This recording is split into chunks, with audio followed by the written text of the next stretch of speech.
It's 4 o'clock. Let's go and get started. All right, good afternoon, everyone. How's everyone doing today? Good. Yeah, doing good.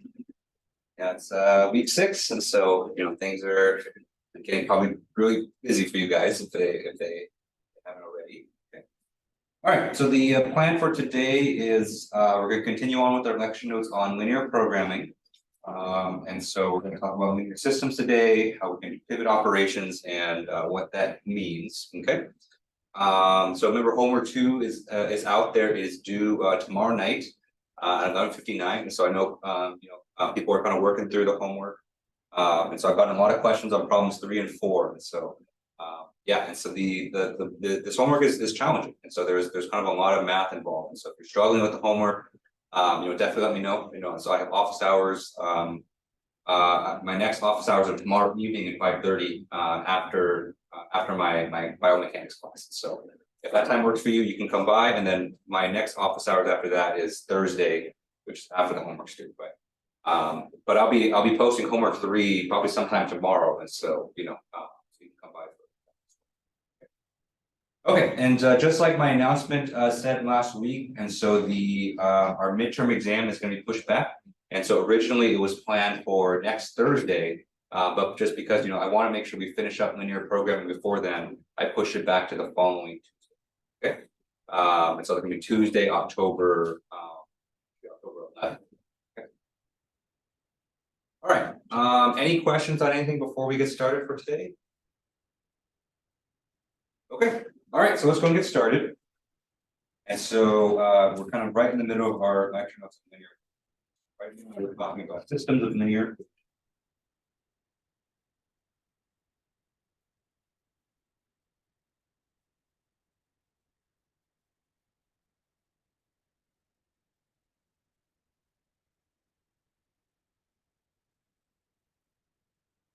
And so before we talk about how we actually solve linear programming problems, we kind of have to review this stuff. Okay? And so systems of linear equations, this is probably something that you saw in Math 250B.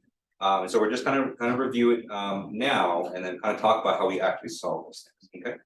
And to solve these systems of linear equations, in reality, there are many different methods that are available, and so everyone kind of has their own favorite way of solving these equations. But for this class, we're going to kind of focus on a very particular method called pivoting.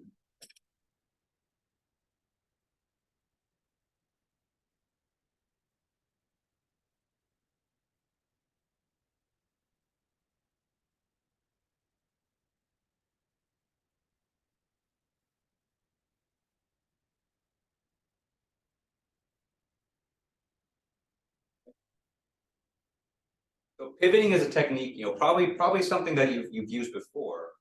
It's basically just kind of, eliminating. Basically, we're just going to be eliminating each variable in the equations kind of one at a time. But to kind of give it a name, we're calling it.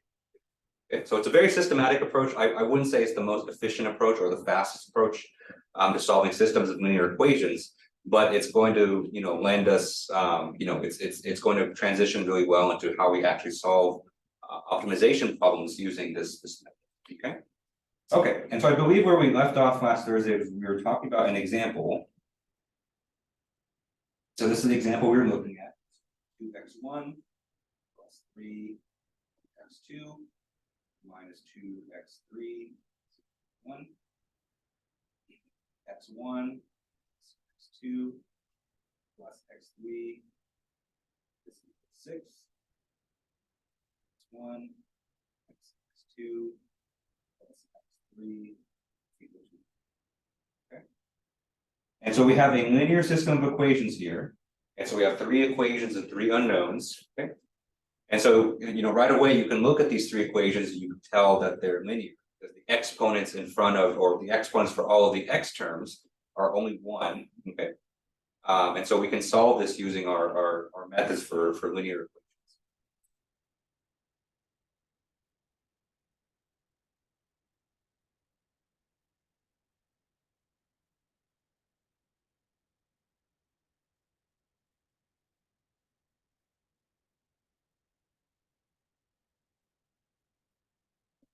And the objective in these types of problems is to basically solve for all of the values for the unknowns in the system, okay? And the unknown variables in this equation are x1, x2, and x3.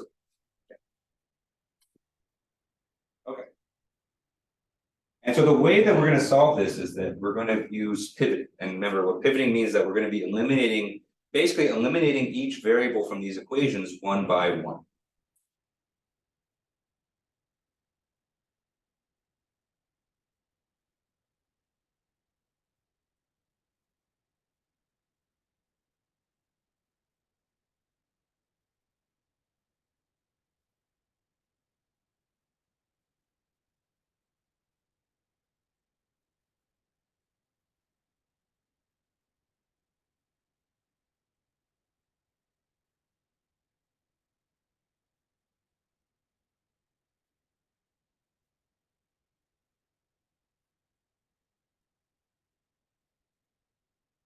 And so it's a very systematic approach to solving these linear systems. And so it's systematic in the sense that you kind of follow the same steps every single time. You kind of just repeat those steps over and over again. Okay, so it almost kind of becomes robotic in a sense. And then it always eventually kind of leads you to the final solution. All right, so to kind of aid us, I'm going to go ahead and label these equations just to make it easier to refer to. So the first equation we'll call equation 1. Second equation we'll call equation 2, and the third equation we'll call equation. Okay. So each one for each of our kind of. Okay. And the only decision you have to make when using pivoting is kind of where to start. And so for this particular example, I'm going to use the first equation. So we're going to use equation 1 to solve for an expression for x1.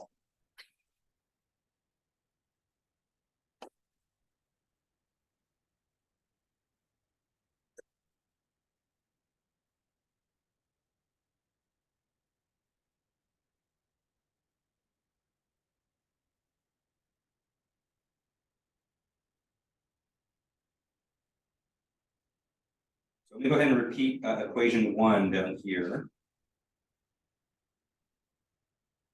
2x1 plus 3x2 minus 2x3 equal to 1. Okay. And so what I'm going to do is I'm going to move all of the non-x1 terms, so the 3x2 and the 2x3, I'm going to move those to the other side of the equal sign, and then I'm going to divide everything by 2. Okay. And so if we do those two steps, what we get is x1, 1 half, minus 3 half, x2, plus x. And let me circle this equation.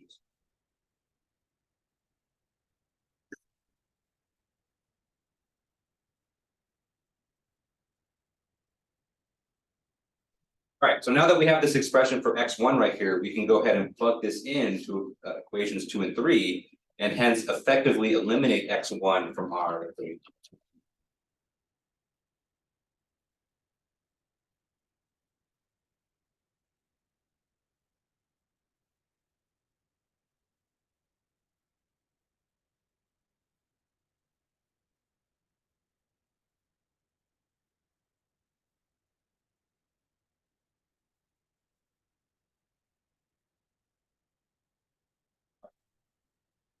Let's do that one at a time. So let's start with equation 2. Okay. So equation 2 was x1 plus x2 plus x3 equals 6. Okay. Plug in for x1, and so for x1 right here, I'm just going to plug in the expression that we just saw for. And so that's going to be half 3 halves x2 plus x3 plus x2 plus x3 is equal to 6. Okay. And so if we simplify this down, what we get is minus 1 half x2 plus 2 x3 is equal to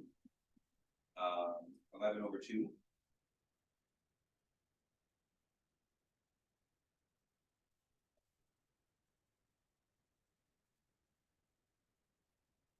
And then we're gonna do the same thing for equation 3. So equation 3 was x1 minus x2 plus x3 equal to 4.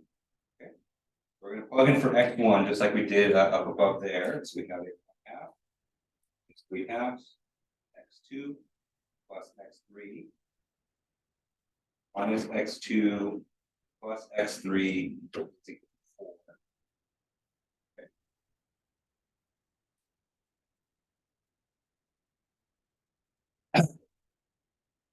If we simplify this out, we get minus 5 over 2 x2 plus 2x3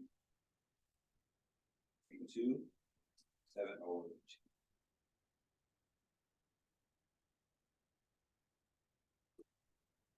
All right, and so the two equations that we have remaining, so I'm gonna go ahead and circle them.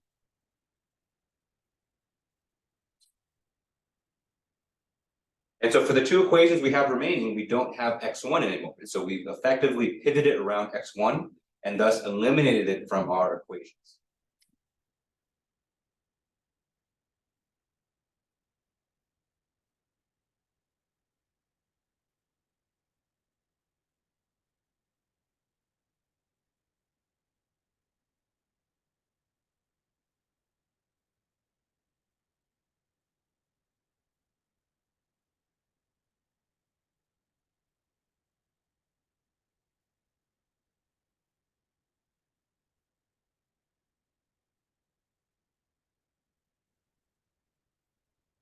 So all we're left with now is basically a two equation system, two equations or two unknowns, and our two unknowns being x2 and x3. And so what we can do from here is we can perform one more pivot operation, and so we can either pivot around x2 or we can pivot around x3, and then we can use that to solve for the variable that we're interested in. All right. Any questions on this so far? Okay. So now that we're at this point, so you know, and again, you know, you have some freedom in terms of, you know, how you choose to pivot from here. Just to kind of keep the logic consistent, I'm going to pivot around x2 in equation 2.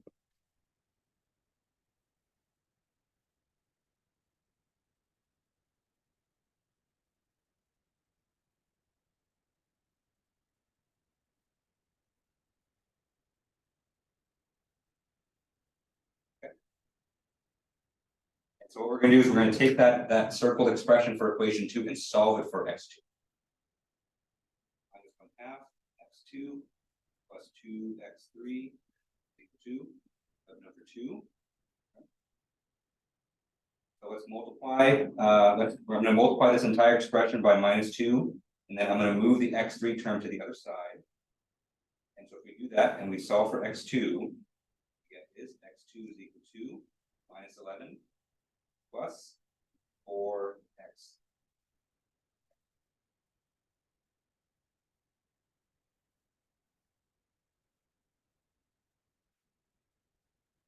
And so what we can do from here is that we can take this expression for x2, plug it into our remaining equation, and then we'll eliminate x2 from that. And then what we'll get from there is just one equation for one unknown for x3, and then we can then, you know, use that value for x3, plug it back into all of our other equations.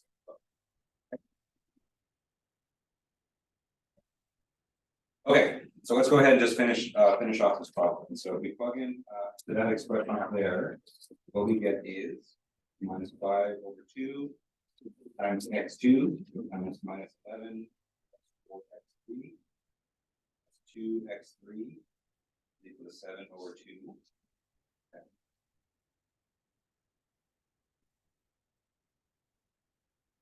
All right, so we multiply this out. I'm going to go ahead and distribute that minus 5 over 2. We have 5 over 2 minus 10 x3 plus 2x3 equals 7 over 2.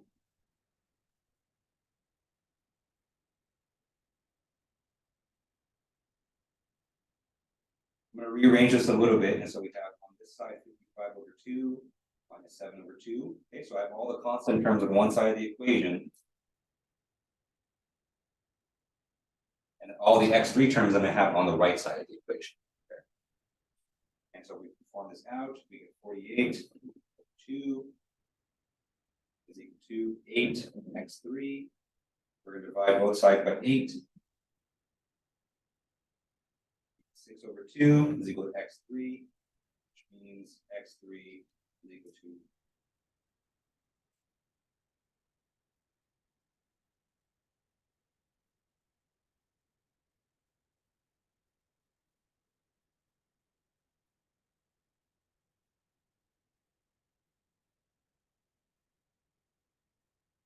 right.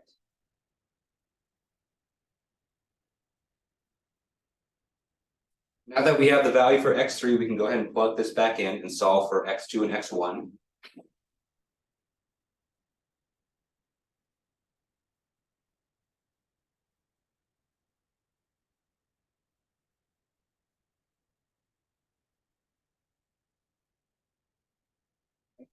And so from our equation, actually, it's still on this page right here. So x2 we know is equal to minus 11 plus 4x3. Okay. And so we plug into x3 is equal to 3 in this expression. We get x2 is equal to minus 11 plus 4 times 3. 4 times 3 is 12. So we have minus 11 plus 12, which is 1.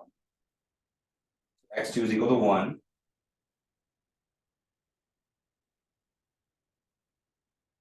And then we plug this back in to solve for x1. We get x1 is equal to 1/2 minus 3 over 2 x2 plus x3.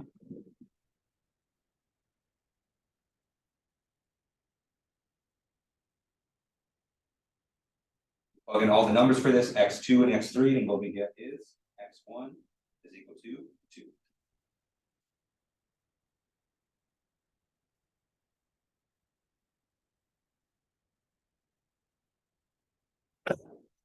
All right, and so that's basically it. And so that's the solution to our system of equations. And so if we have all the unknowns equal to the values here, so x1 is equal to 2, x2 is equal to 1, and x3 is equal to 3, that here is the solution to our linear system of equations.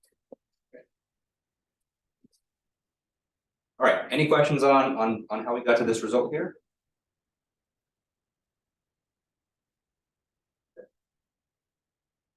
All right. Let me do one more thing with this example, just because it's going to be useful for notation a bit later. But let's display this result in what I call canonical form.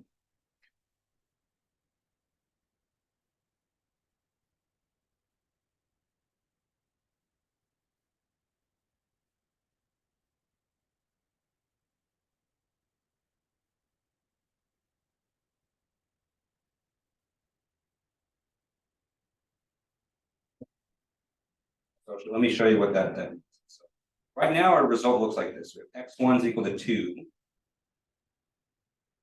We have x2 is equal to 1, and x3 is equal to 3. Okay. And so if we wanted to kind of display this kind of in the same form as our original set of equations, we can do that. And so another way to kind of display this is like the following. We have x1 plus 0 times x2 plus 0 times x3 is equal to 2. And then for our second equation, we have 0 times x1 plus x2 plus 0 times x3 is equal to 1. And then for our last equation, we have 0 times x1 plus 0 times x2 plus x3 is equal to 2. Okay. And so what I have in parentheses right there, this is the same result. And so, if you actually multiply things by 0 and cancel them out, it's still going to give you the same result as x1, x2, and x3. It's just, we included all the other kind of terms there for kind of fulfill. Okay.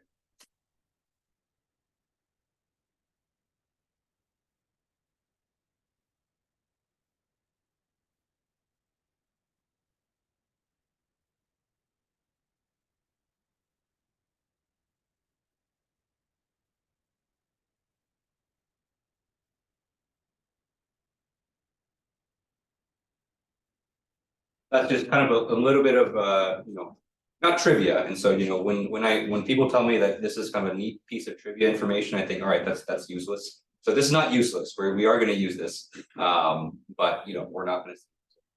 So I did want to show you this now, kind of while we're still on this. Okay, so that's pivoting. Okay, and so that's basically one way that you can solve a system of linear equations where again we're essentially just kind of eliminating each variable kind of one by one. Okay, let's see how we can use this to solve our linear programming problems. Okay.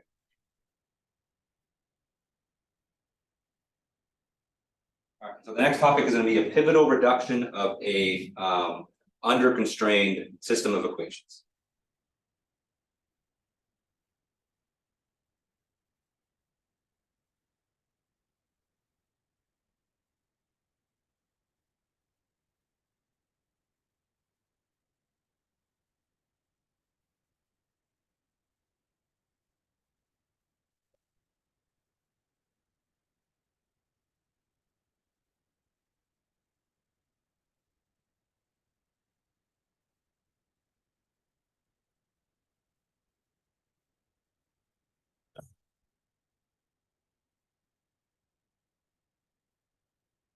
So what we're going to see in our problems is that whenever you have kind of an optimization problem, we know that the number of constraints is always going to be less than the number of design variables, at least for equality constraints. Okay.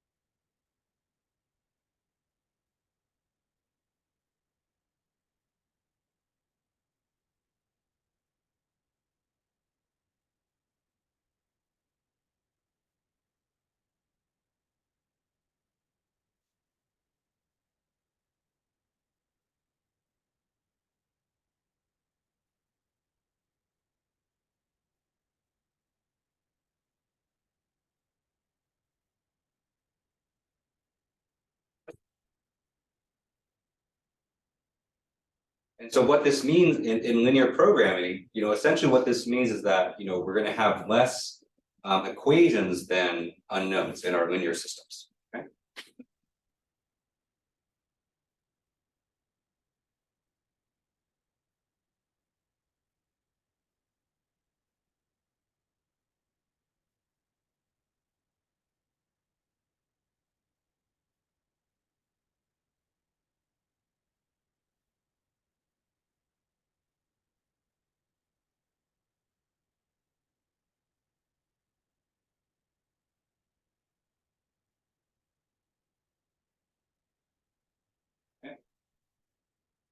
Because remember, in linear programming, we use a system of linear equations to represent our constraints on the system. Okay.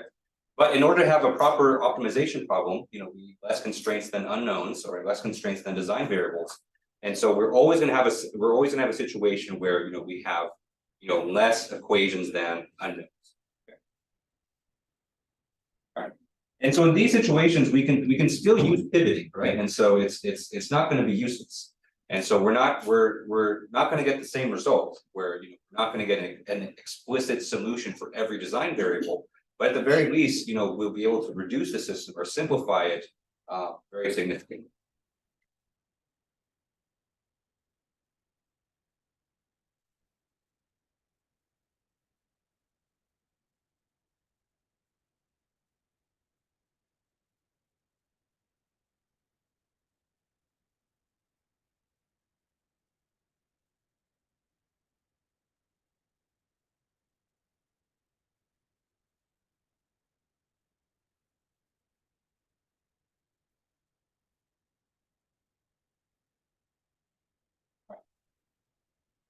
So let me kind of illustrate this process with an example. And then as we go through this example, we'll kind of introduce some new terminology. So we'll introduce kind of the concept of basic solution, the basic variables, the non-basic variables, and kind of what all that is. I think I think introducing it in the context of an example. Okay, So just like the first example we did today, we're gonna have a 3-equation system. Equations 1, 2, and 3. But this time we're gonna have 4 unknowns, not 3. Okay. All right, so it looks like the Zoom is catching up a little bit. So let me go ahead and wait in the meantime. Okay, there we go. Okay, so our first equation is gonna be 2x1 plus 3x2 minus 2x3 minus 7x4 is equal to 1.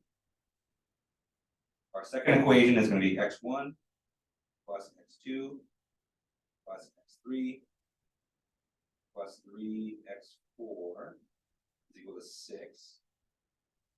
And then our third equation will be x1 plus x2 plus x3 plus 5x4. Okay. All right, and so what we have here is a system of 3 equations and 4 unknowns. So we don't have enough equations to solve for every variable explicitly.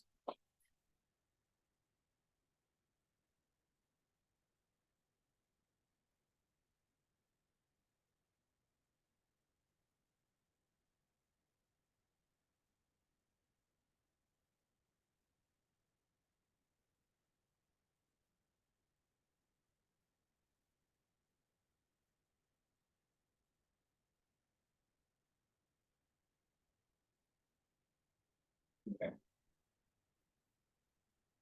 And so when we have these situations, and so when we have less equations, we have more variables than unknowns, this means that we can only solve for the values of a certain number of these variables.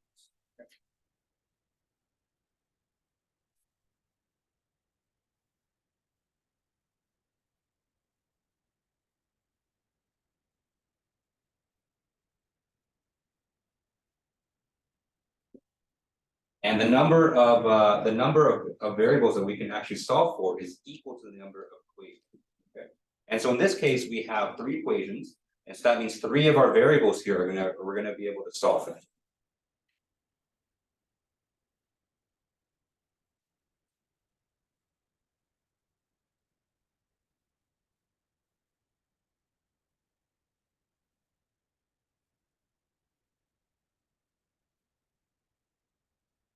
The other variable that we are not able to solve for, we're going to leave it arbitrary.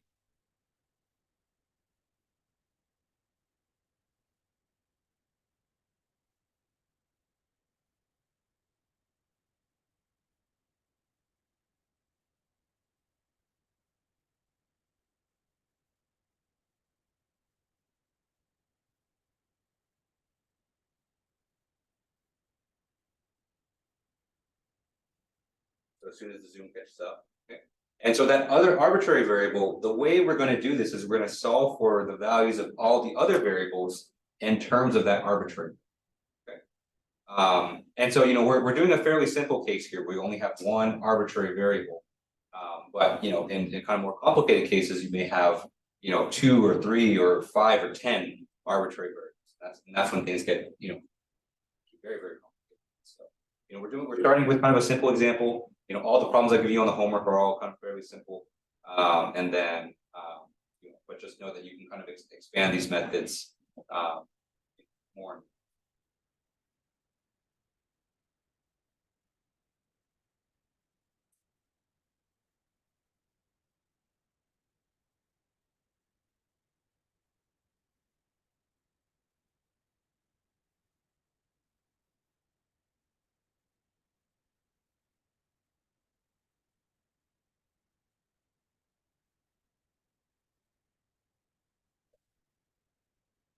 And I'll show you what that kind of means when I said we're solving for the other variables in terms of. Okay, so we have some terminology here. And so the variables that we are able to solve for, so the 3 variables that we have the equations for, we call these the basic variables.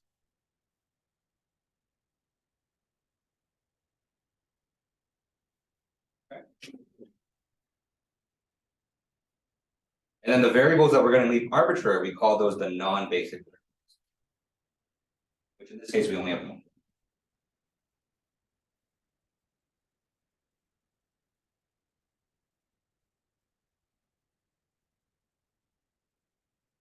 Okay.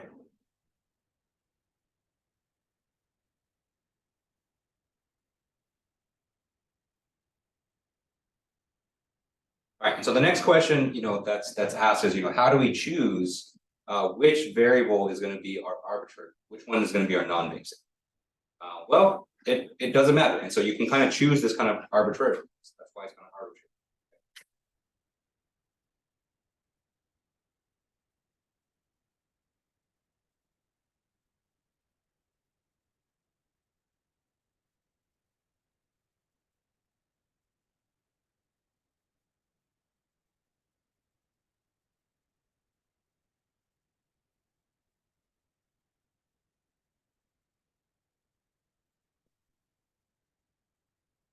So we can choose x1, we can choose x2, we can choose x3 or x4. Okay, and all those are perfectly feasible choices. Okay, but as you can imagine, depending on which variable we choose to be arbitrary or which variable we choose to be non-basic, it's going to change the nature of the solution. Okay.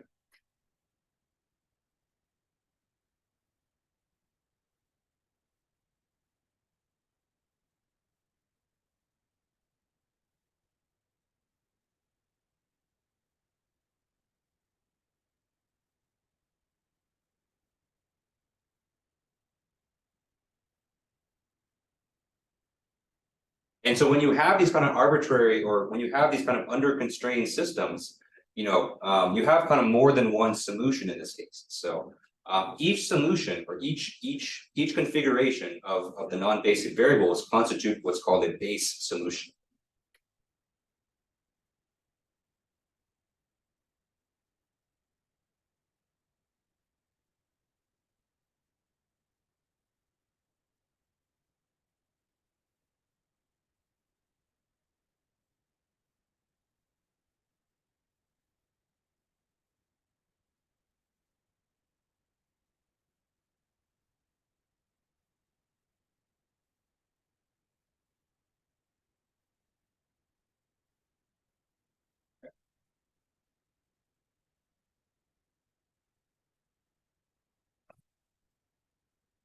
And a lot of times when you're given these problems kind of straight up, the problem will ask you to solve for all the base solutions to the problem.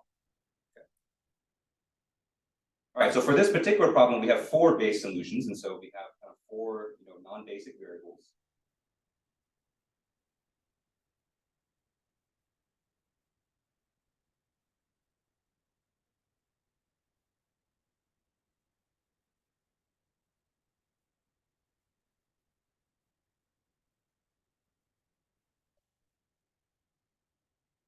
And so the first base solution or basic solution. Um, these are basic solutions. We have four basic solutions in this problem. So our first one is if x4 is the non-basic variable.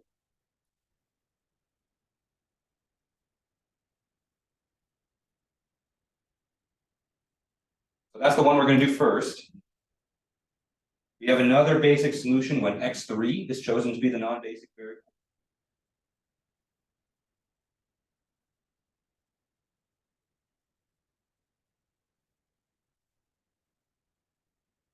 We have another basic solution when x2 is the non-basic variable.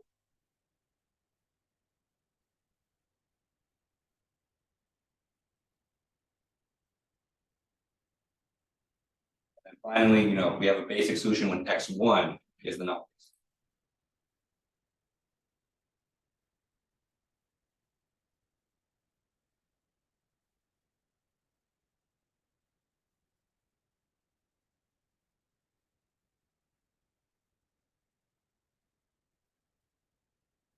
Okay.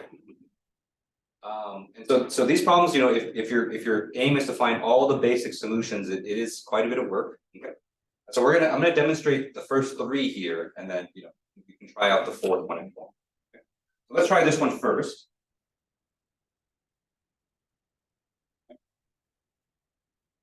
So we're gonna try for the basic solution where x4 is the non-basic variable, and that means we're gonna solve everything in terms of x.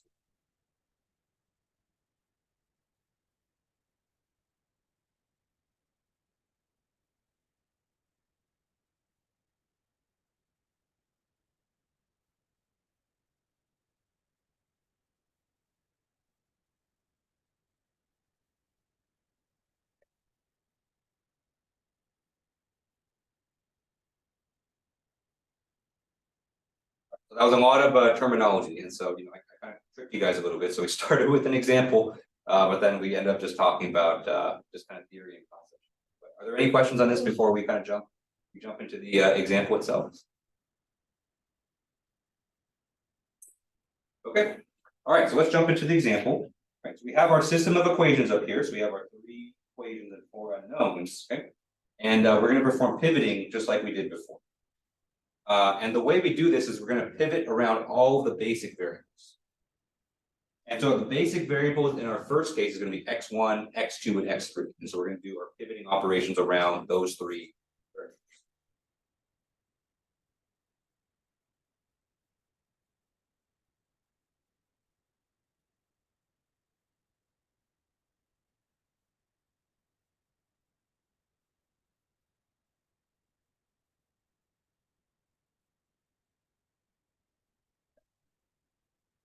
All right. And so let's take equation 1 and let's pivot around x. And so what we're going to do is we're going to take x1, we're going to take the first equation and solve it from x1. All right, so our first equation here is 2x1 plus 3x2 minus 2x3 minus 7x4 is equal to 1. Okay. All right, and so if we solve for x1 in this case, we get x1 is equal to x1 is equal to 1/2. And so we're going to divide the entire first equation by 2 and then move the x2, x3, x4 terms to the other side of the equation. We have 1/2 minus 3/2 x2 plus x3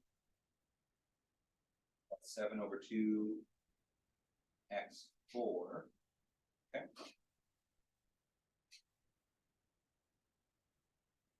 And then we're going to plug this into equations 2 and 3. So effectively, we're going to eliminate x1 from all of the equations.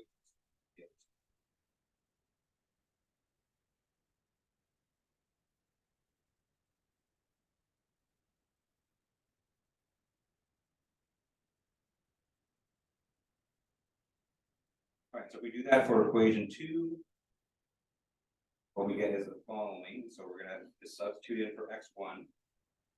And so this is going to give us 1/2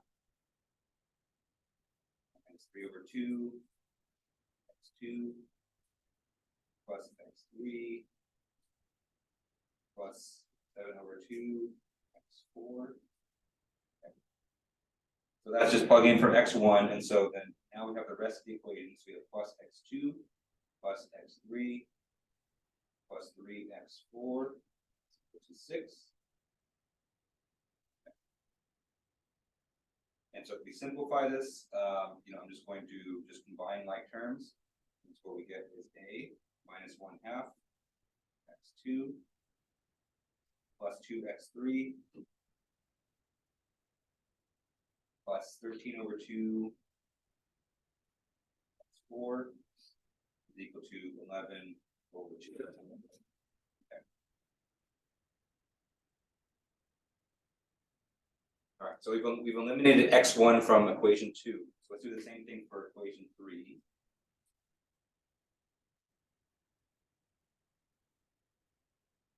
Okay, so we plug in for x1 in equation 3, what we get is 1/2 minus 3/2 x2 plus x3 plus 7/2 x4 minus x2 plus x3 plus 5x4 equal to 4. Okay. So that's our equation 3, except I plugged in for x.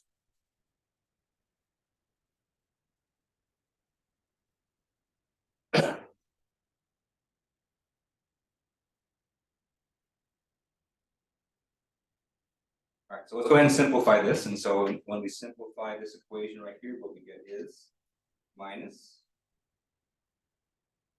5/2 x2 plus 2x3 plus 17/2 x4 is all equal to 7/2. All right, so I'm going to go ahead and circle both of these results here.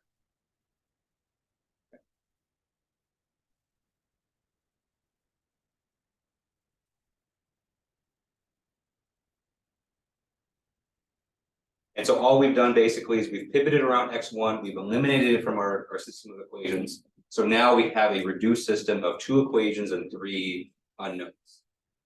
And so we're going to do this again one more time. We're going to eliminate one more variable. That's all we can kind of do. And what you'll see is we'll get kind of an equation that has both x4 and one other variable. Okay. All right, but before we do that, any questions on how we got to this point right here? Okay. All right, so let's go ahead and continue. All right, so the next step, just like our last example, is to pivot around the next variable. So let's go ahead and pivot around x2.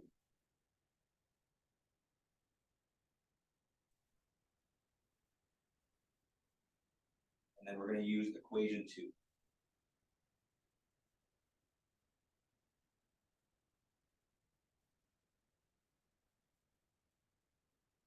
And so we're going to basically solve this equation for variable 2. So if we do that, we get x2 is equal to. So I'm going to multiply everything by -2, and then just like before, move the x3 and the x4 terms to the other side.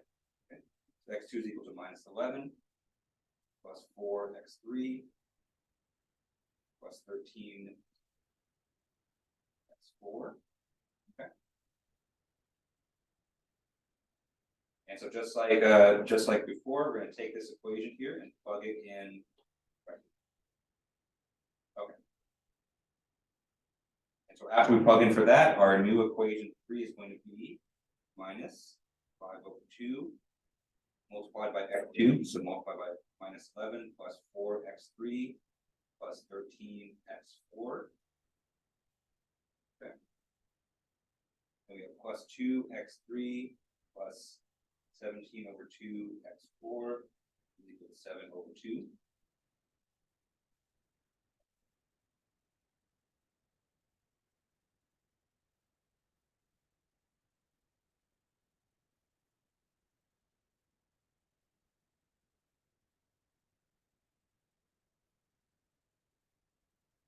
And so, of course, the algebra here gets a little bit messy. And so, just for the sake of time, just because it's been 45 minutes already, I'm going to go ahead and leave that to you. But let me go ahead and skip to the final result here.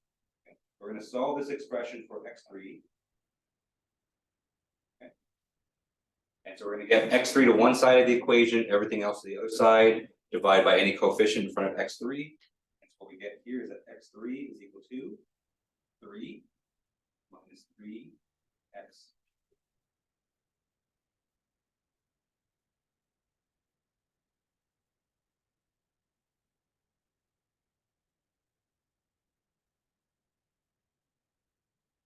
So this right here is the first part of our basic solution. So remember, we're solving everything in terms of x4. We've kind of selected beforehand that x4 is our non-basic variable. Okay. So this is the solution for x3.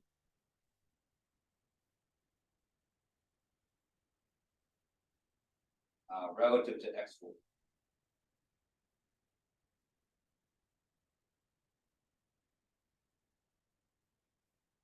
And so depending on the value for x4, so if we choose x4 to be 0, we choose x4 to be 1. Okay. It's arbitrary because remember, we don't have enough equations to specify a value for x4. And so because x4 is a non-basic variable, then the value for x3 is going to change depending on what x4 ultimately is. Okay. So now that we have this, let's go ahead and solve for the expressions for x2 and x1.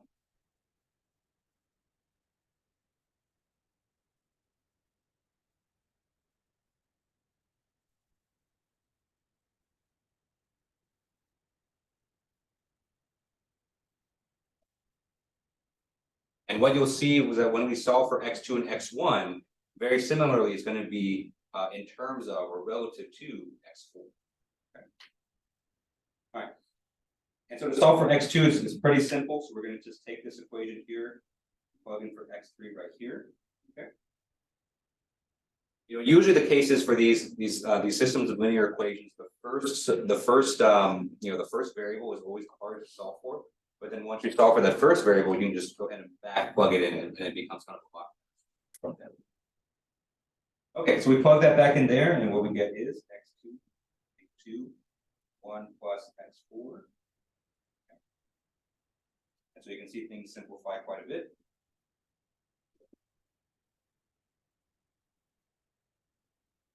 And then now that we have these expressions for x3 and x2, what we can do is we can plug these back into our original expression for x1, which is this one up here. Okay. So this is what we solved for, probably about 10 minutes ago for x1, right? And so with those expressions for x2 and x3, we can go ahead and plug in for these. Okay. Essentially eliminating x2 and x3 from our equation, and again getting something in terms of x. Okay. And so we do that, and we get x1 is equal to 2 minus x.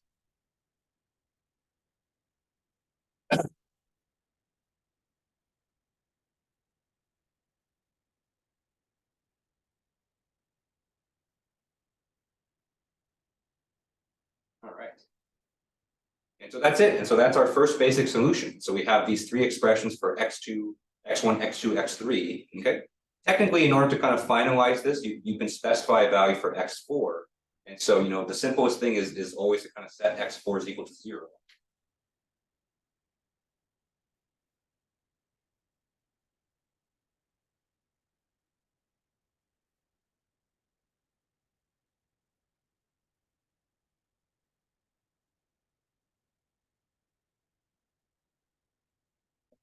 And so if we do that, our solution becomes x1 equal to 2, x2 equal to 1, x3 3, and then x4 to 2.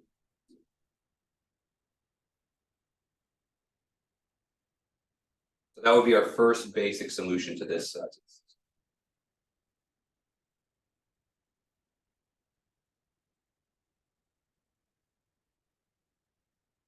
right, so one basic solution down, three more to go. So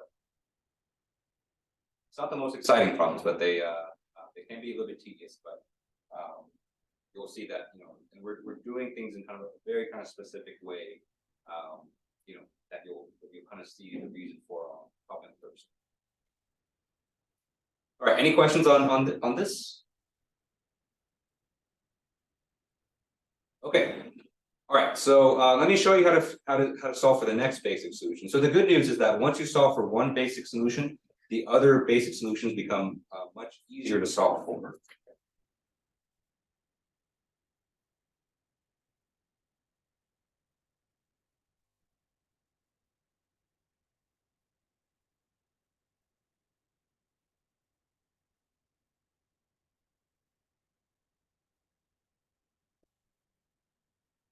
And so our next basic solution, we're going to choose a different variable in the system to become non-basic or become arbitrary.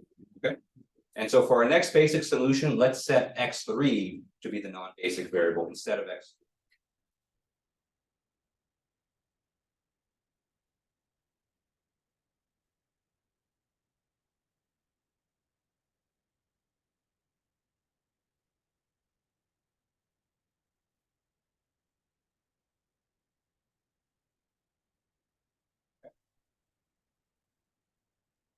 And so what we're going to solve for is basically everything is going to be in terms of x3 instead. Okay. And so if you look at our last basic solution, you can see we have three equations for x1, x2, x3, and all of them are in terms of x4. Right? So x4 is part of our expression. And so what we're going to see instead is that we're going to get three new equations, but instead of x4 on the right there, we're going to have things in terms of x. Okay. So let's see what this looks like. And so, luckily, going from one basic solution to the next is quite.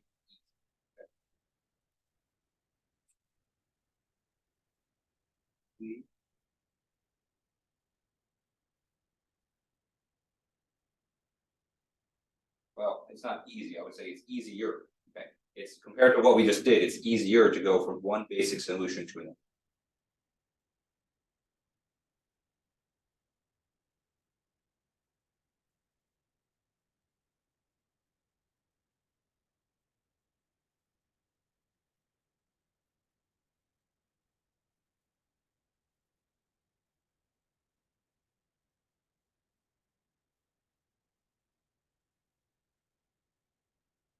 All All right, and the way we're going to do this is we're going to basically, instead of having everything in terms of x4, we're going to plug in for x4 in our expressions.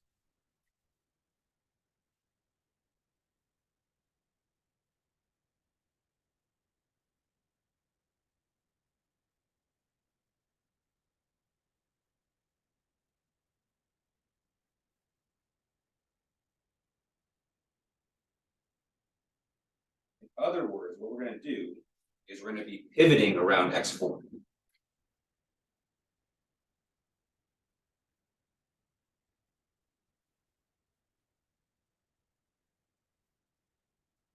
right, let me write down our three equations that we have so far, and I'll show you how we can pivot. And so our three equations right now is x1 equal to 2 minus x4,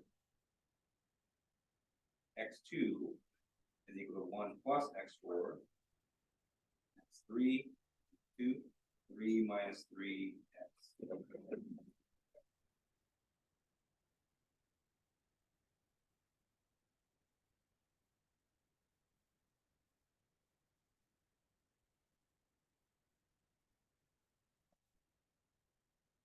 So our objective here is to eliminate x4 from these equations. At least eliminate x4 from the right-hand side of these equations. We want to eliminate x4, but we also want to make x3 our arbitrary variable. Okay.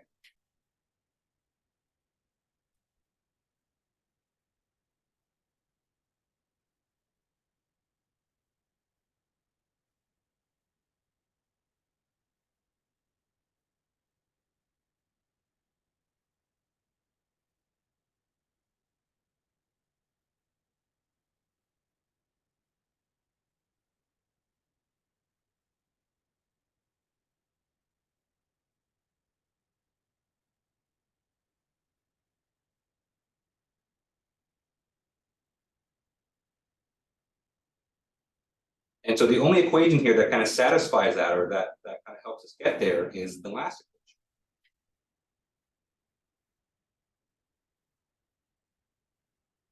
And so let's solve this equation for x4.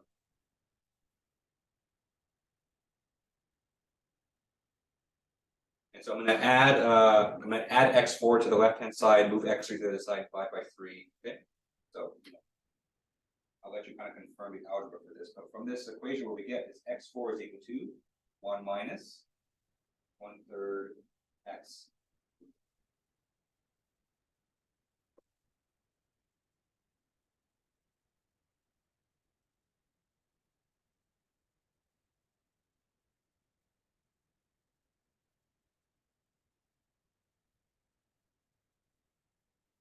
And so what we can do from here is we can take this expression. So now that we have an expression for x4, we can plug this into our other two equations to eliminate them from the other two.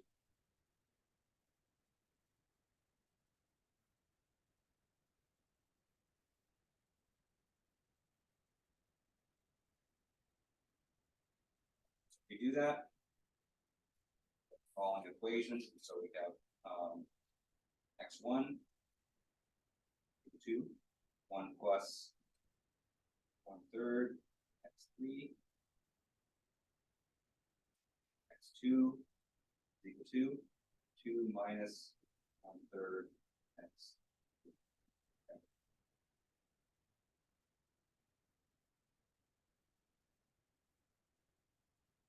All right. So now we have these three equations. x4 is equal to 1 minus 1/3 x3, x1 is equal to 1 plus 1/3 x3, and x2 is equal to 2 minus 1/3 x3. Okay. These three equations are now going to form our basic solution. Okay.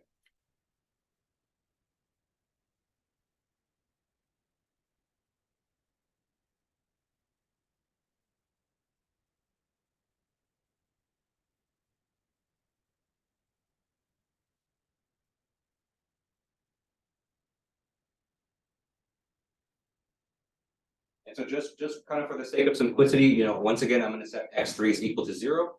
And so our new basic solution is going to be, based on these equations, we have x1 is equal to 1, x2 is equal to 2, x3, of course, is equal to 0, because that's what we kind of specified, and then x4 is equal to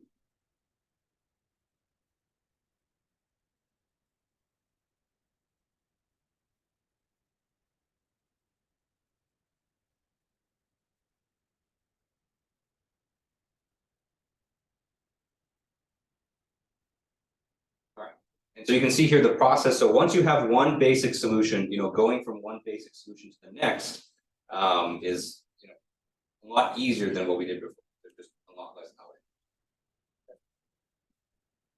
All right, and so again, the key feature to this is that the difference between this one and the first solution is that x3 is our non-basic variable instead of x. All right. Any questions on how we obtained this result here? Okay. All right. So you can repeat this process, and so technically there are two more basic solutions here. So there's the basic solution with x2 is the non-basic variable, and there's the basic solution with x1 is the non-basic variable. But at this point it just kind of gets repetitive. So I'll go ahead and kind of leave that to you. Okay. All right. And so the reason we've kind of embarked on this journey. Okay. The reason we're talking about basic solutions and basic variables and non-basic variables is that there's a very important property to linear programming optimization. Okay?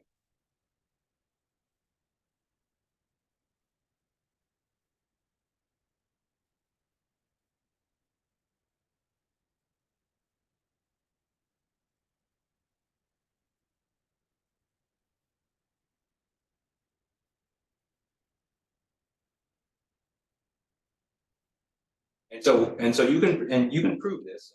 There is actually quite a lengthy proof of this in the textbook. Although I just chose not to include it because it would take us half the lecture. But what you can do is you can prove that if you have a optimization problem with purely linear objective functions and purely linear constraints, you can prove that the optimal solution is always going to be one of the basic solutions of that.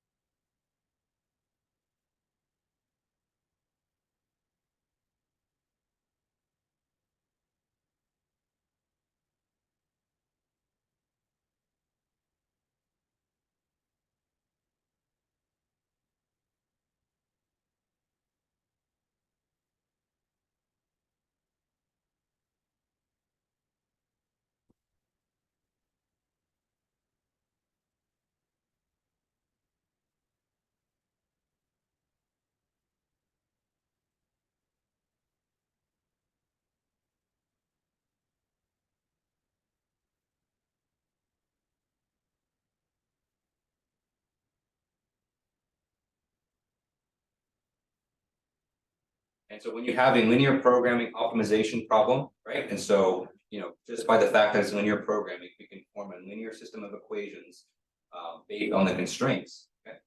And so one of the basic solutions to that, to those constraint equations, that's going to be our optimal solution. Okay?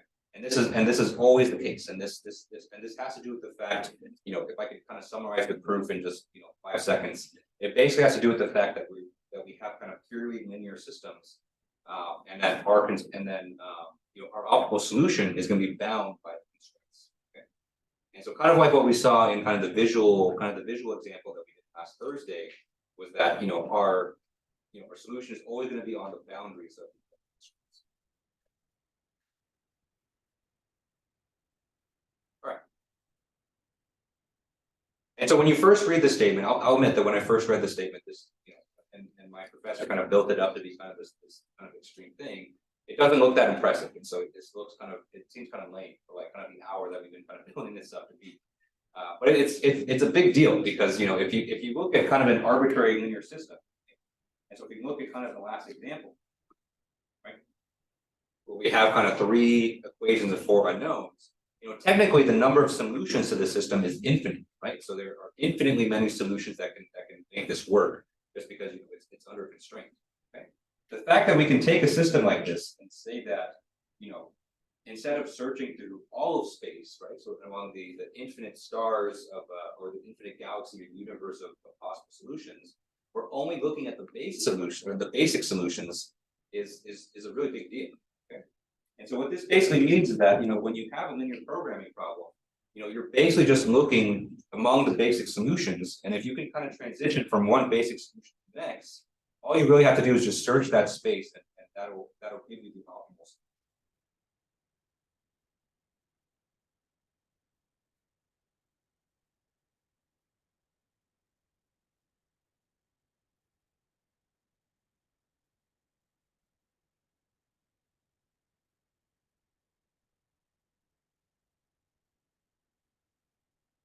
Right, and so searching the space of basic solutions is a much easier task than searching the space of all possible solutions.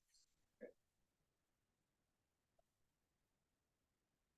And so, for example, right, and so if we look at the last example that we did, we know there are 4 basic solutions to that problem. Okay? And so we just have to choose. We basically just have to check. We have to check all 4 basic solutions. We're going to check and see which one gives us the best value for our objective function, and then we conclude that that's it. Okay. So in theory, it sounds really nice. In practice, it doesn't kind of work out that way. So more complicated problems, there are a lot more basic solutions. Okay?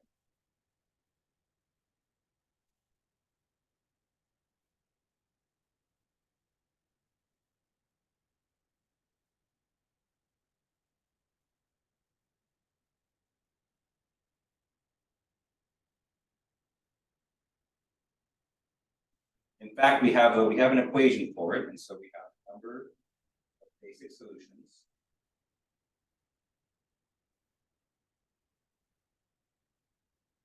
Equal to, okay. We have some factorials here, and so if you remember what the factorial is itself, n exclamation point divided by n minus m factorial times m.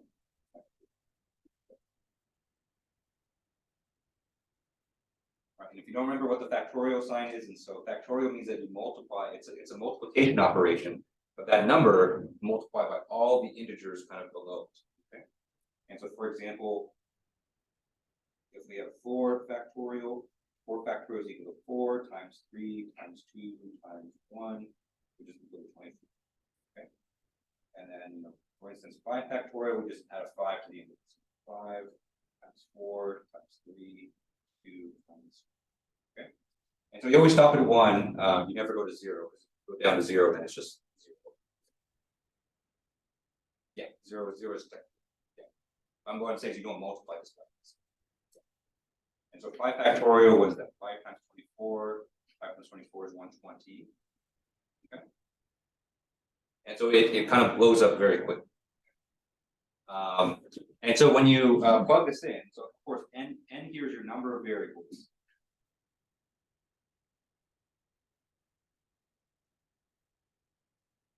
M here is your number of equations, or in our case, would be the number of constraints.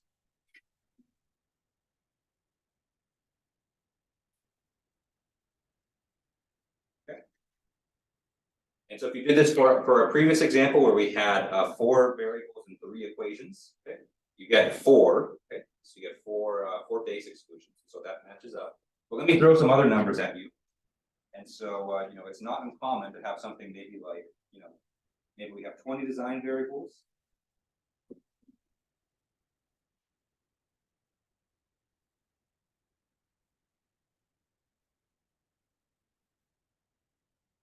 And let's say we have 10 constraints.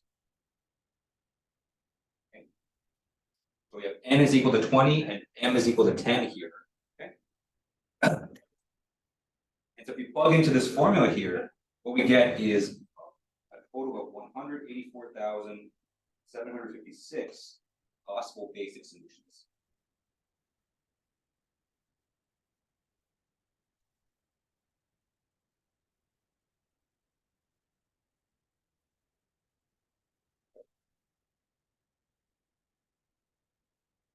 So I have an exclamation point after solutions there, not because it's factorial, but like, wow, that's a lot of basics. It's an expression of your surprise, expression of awe. Okay. And so when you have situations like this, when you have so many basic solutions, it's not really feasible to really check them all. Okay, and so our approach kind of very quickly crumbles under scale. Okay. The good thing is that our approach is still on the right track. So we still want to check the basic solutions. We just want to do it in kind of an efficient way.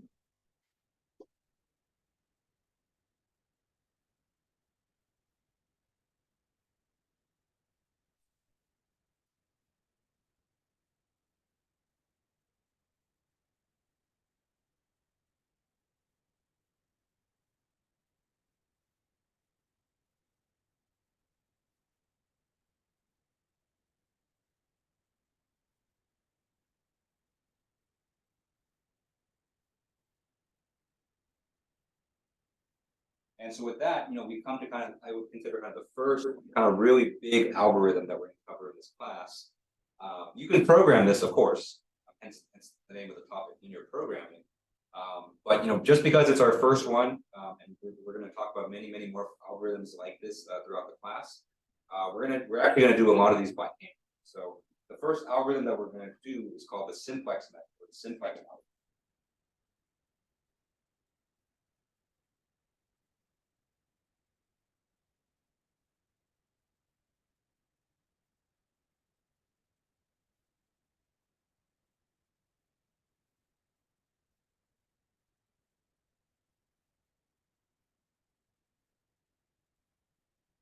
And the idea with the simplex algorithm is that as long as you have a basic feasible solution, so you have a solution that's a basic solution and it's feasible. We'll talk about what that means in a second. So then what you can do is you can from that you can transition to a different basic solution that will improve the objective function. Okay. So the basic idea.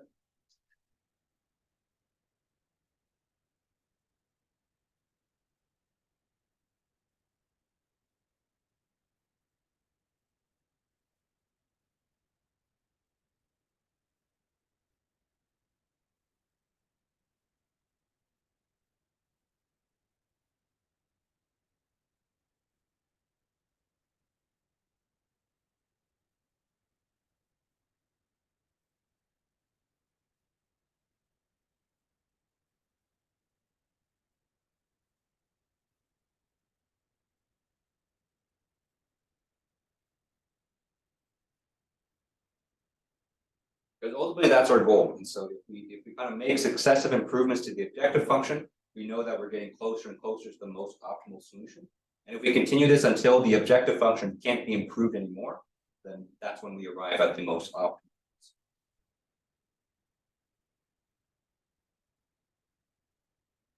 All right, any questions on this before we start going over the simplex algorithm? Okay. All right, so let me kind of we'll kind of talk about the first couple steps of the simplex algorithm today. Obviously we're not going to have time to cover all of it because we only have 6 more minutes of class. And then on Thursday when we pick this up again, we'll do an example where we kind of walk through the simplex algorithm, and then kind of go.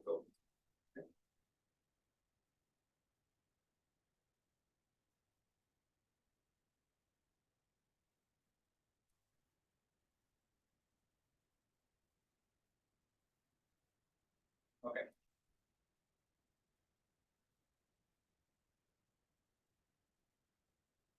All right, so to start the simplex algorithm, we're going to assume that we're starting with a basic feasible solution.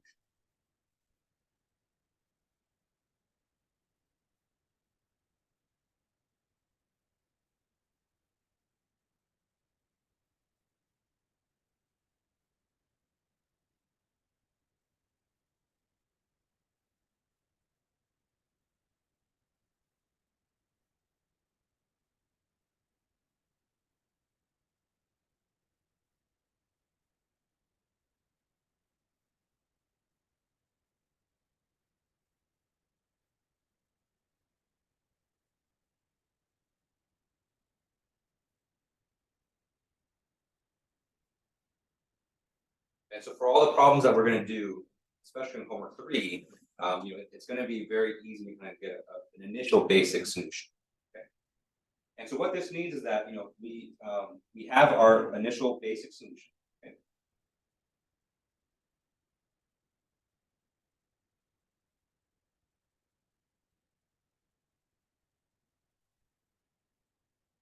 And when we say this basic solution is feasible, all we mean is that this basic solution satisfies all of the constraints on our problem.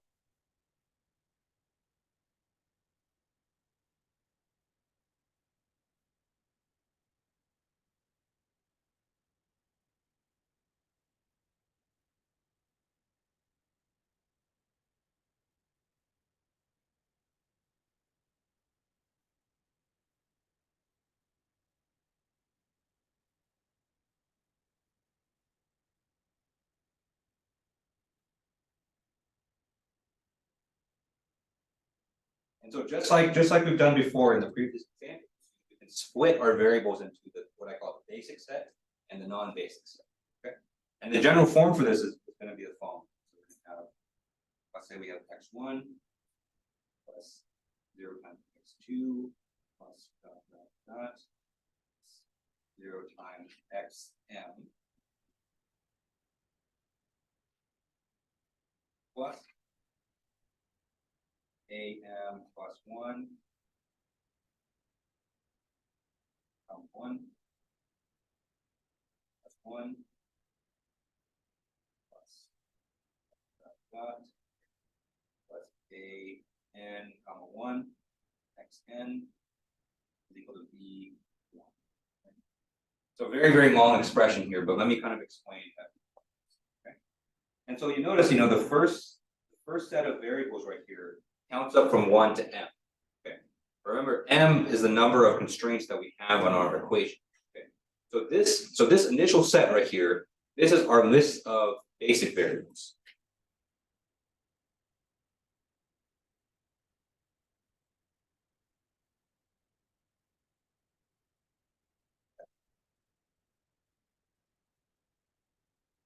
And so the way that you remember, so for every equation that we have, or every constraint that we have, that's going to let us solve for one particular basic variable.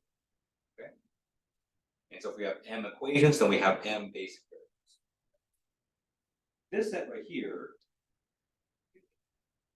okay, so you can see this starts counting at m plus 1, and then it ends at n. Okay, where n is the total number of variables, the total number of design variables that we have in our optimization. And so this set right here are the non-basic.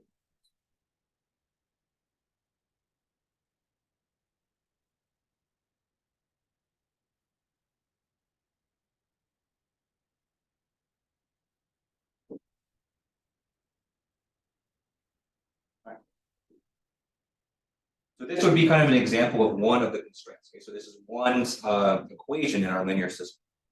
So we can repeat this, and so we're going to have, of course, m of these.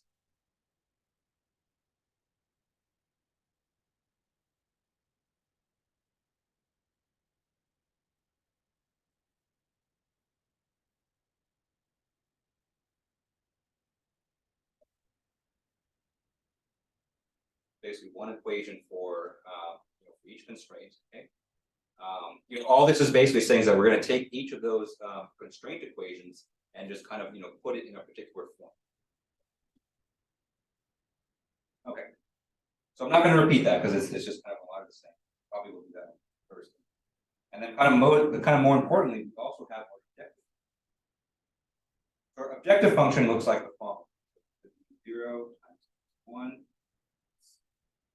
0 times x2, plus 0 times xm.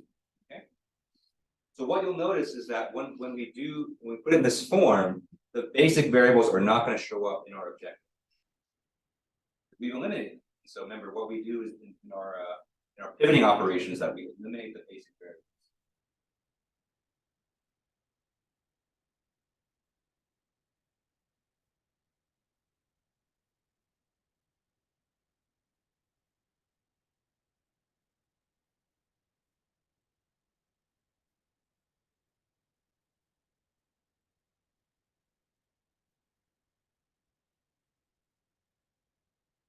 And then we have all the non-basic variables. So the non-basic variables will show up.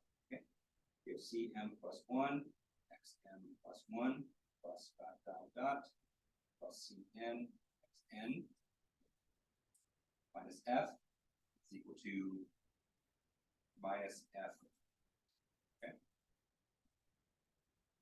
And so what we have here are the non-basic variables, just like above.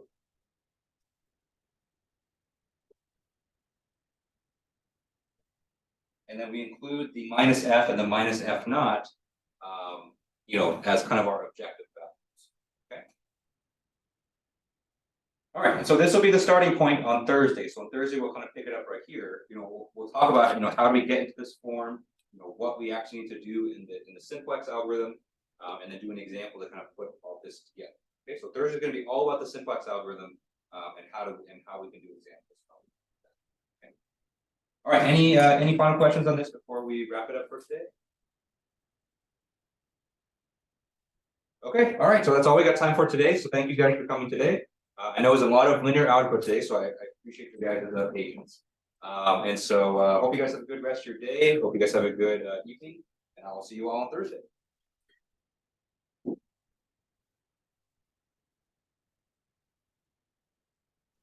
Have a good afternoon, Professor. Yeah.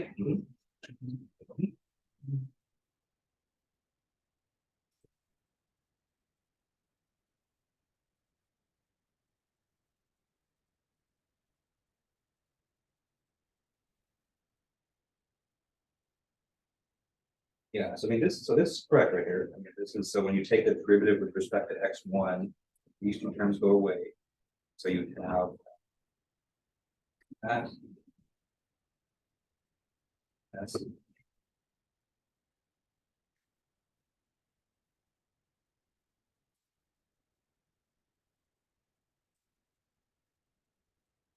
and I'm guessing this term right here comes from.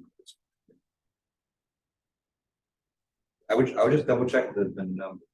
Everything in behalf here, all the word is correct. Same thing for 2 here. It would take the derivative. It's 2. So this is correct. So this number right here is correct. This one's correct too. So it should be 1.0 something, right? It's not on the.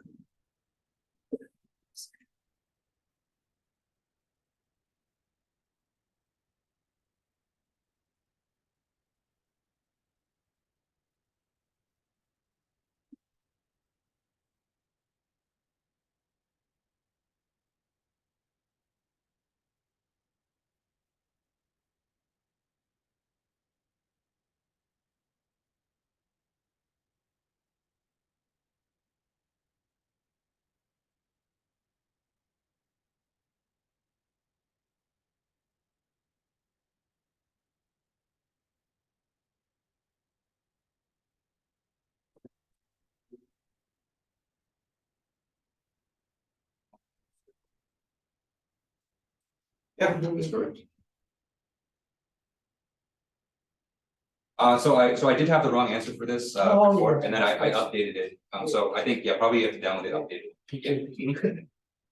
Hey Trevor. Okay, so a question about this one here. Yes. So I saw your email. Oh yeah, I'm gonna reply. But so what I did do is to get the right answer, I took the derivatives first. That's what confused me. Yeah. And I plugged in this the constraint, which is this x equals that, into the look at right here, which already took the derivative.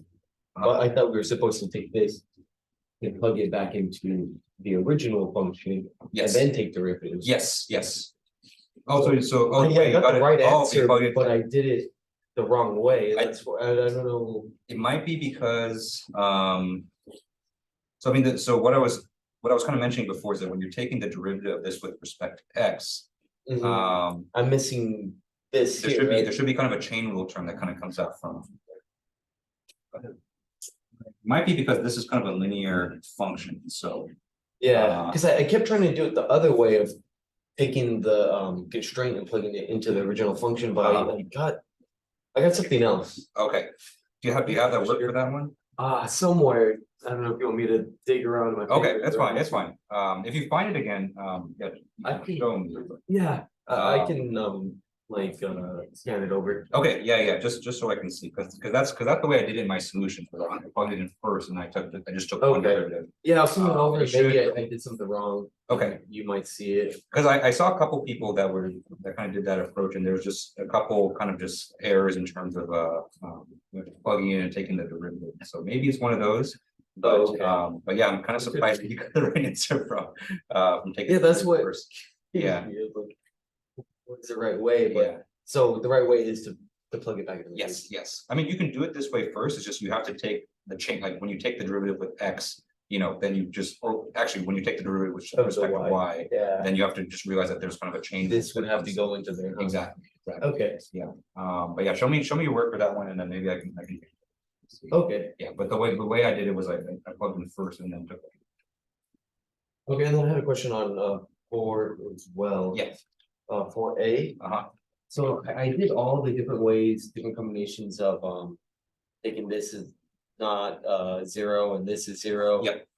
And then but only answer I could get would be x2 equals this or this. Yep. And then x1 equals this or this, which was close to the answer you get, but it was a little bit off because I end up with this instead of that square root of I think it's supposed to be square root of 10. Right, right. So for this one, the constraint that was binding was actually should be the first one. I don't think I even checked this one because this one was binding already. And so when you have this expression as Yeah, so that should probably. okay, so this is the part that's kind of tripping everyone up. So when you factor out x1 right here, and you can factor out x1, two cancel. So we have x1 times 1 plus lambda 1. Yeah. So this one, like the solution actually pretty different. So what most people are doing is that they're just, dividing by x1, and then they're saying lambda 1 is equal to minus 1. That's what I did. Right. And so, but that's assuming that x1 is not equal to 0. Because remember, essentially you're dividing the both sides by x1. Okay, because they can both be 0. Exactly right. And so you can check both. So this is kind of one path. Lambda 1 is equal to minus 1. The other path is that x1 is equal to 0. So because if x1 is equal to 0, that zeroes out this expression, and it doesn't really matter what Okay. 1 is. So I should take out the 2x1, make this 1 plus that, and then bring it over. Exactly. Well, for this one, you just kind of just from this expression say, you can go the way I described is like, let's try x1 is equal to 0.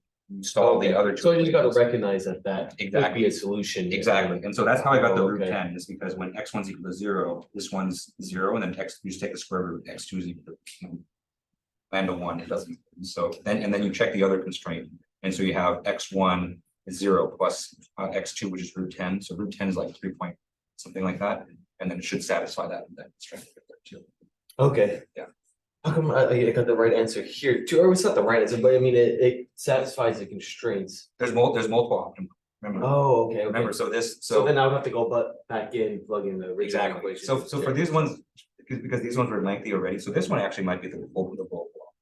But then this one I found already, and so I said let's just go with this one. But this one might be, but it's basically the solution is kind of doing this thing. Where it's For the homework, do you want us to check each one? so for these ones, I don't want you to check. And so okay. and so just because these problems the homework was already really lengthy, and so you didn't have to check. So both solutions would be valid in this case. It's just one is probably more optimal. I mean, actually, now that you have these, you can just kind of plug them in and see which one gives you. Yeah. Okay. Yeah. Okay. Cool. I think that's it. All right. Yeah, I'll send that one over for you. Okay. Sounds good. All right, thank you. Yep. 3B, so 3B, similar. So yeah, so you're minimizing the surface area. That. Yep. The only time I remember like being a thing, well, that chair. They're pretty cool. So sometimes we take it off. That's